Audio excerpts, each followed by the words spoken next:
एक बार की बात है। एक घने जंगल के किनारे एक नदी बह रही थी। उस नदी में एक मगरमच्छ रहता था। उस नदी के किनारे एक बड़ा पेड़ था जहाँ एक बंदर रहता था। बंदर और मगरमच्छ अच्छे दोस्त बन गए। बंदर रोज पेड़ से मीठे फल तोड़कर मगरमच्छ को खिलाता और दोनों मिलकर मज़े से खाते। एक दिन मगरमच्छ ने अपनी पत्नी को उस मीठे फल के बारे में बताया। मगरमच्छ की पत्नी ने कहा, अगर फल इतना मीठा है तो सोचो बंदर का दिल कितना मीठा होगा।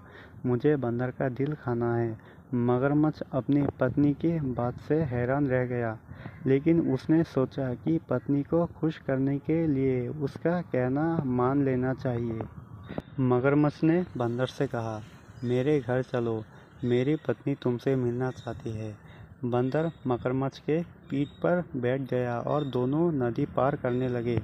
रास्ते में मगरमच्छ ने बंदर को सच बता दिया कि उसकी पत्नी उसका दिल खाना चाहती है। बंदर समझदारी से बोला, अरे तुम पहले क्यों नहीं बताए?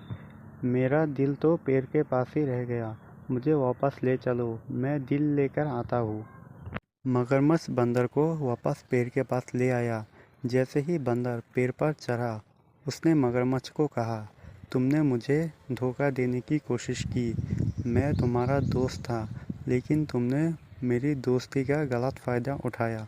अब मैं कभी तुम्हारे ऊपर विश्वास नहीं करूँगा। और बंदर पेड़ पर उछल-कूद करने लगा और मगरमच्छ नदी में वापस आ गया।